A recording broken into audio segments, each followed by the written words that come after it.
ಹಿಜಾಬ್ ಧರಿಸಲು ಶಿಕ್ಷಣ ಇಲಾಖೆಯಿಂದ ಗ್ರೀನ್ ಸಿಗ್ನಲ್. ರಾಜ್ಯ ಸರ್ಕಾರದ ನಿರ್ಧಾರಕ್ಕೆ ರುಪ್ಸಾ ಅಸಮಾಧಾನ.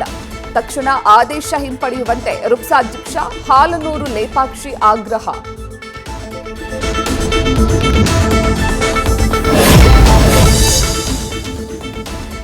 ಮೋದಿ ಭೇಟಿ ವೇಳೆ ಬುಲೆಟಿನ್ ಪತ್ತೆ ಪ್ರಕರಣದ ತನಿಖೆ. 10,000ಕ್ಕೂ ಹೆಚ್ಚು ಮೊಬೈಲ್ ಸಿಡಿಆರ್ ಪರಿಶೀಲನೆ.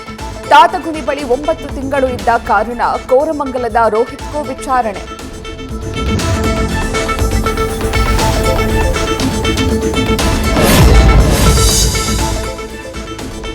ಬಿಎಂಟಿಸಿ ಚಾಲಕನಿಗೆ ಖಾಸಗಿ ಬಸ್ ಸಿಬ್ಬಂದಿ ಗೂಸ.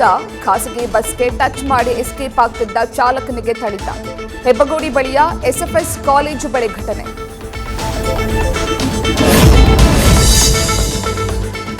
ಸಿಲಿಂಡರ್ ಸಬ್ಸಿಡಿ ಕಳ್ಳಾಟ ಆಡುವವರಿಗೆ ಕೇಂದ್ರದಿಂದ ಗುಡ್ ನ್ಯೂಸ್. ಸಬ್ಸಿಡಿ ಪಡೆಯುತ್ತಿರುವ ಗ್ರಾಹಕರಿಗೆ ಸರ್ಕಾರದಿಂದ ಬರಲಿದೆ ಎಸ್ಎಂಎಸ್. ಅರ್ಹತೆಯನ್ನ ಆದಾಯ ತೆರಿಗೆ ದಾಖಲೆಗಳ ಆಧಾರದ ಮೇಲೆ ತೀರ್ಮಾನ.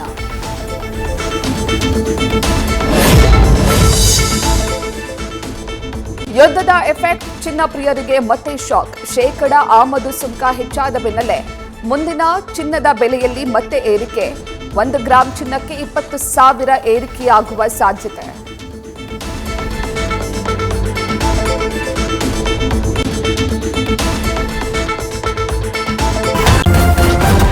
ನ್ಯೂಸ್ ಫಸ್ಟ್ ನಿರ್ಭೀತಿಯಿಂದ ನಿಮ್ಮ ಪರವಾಗಿ.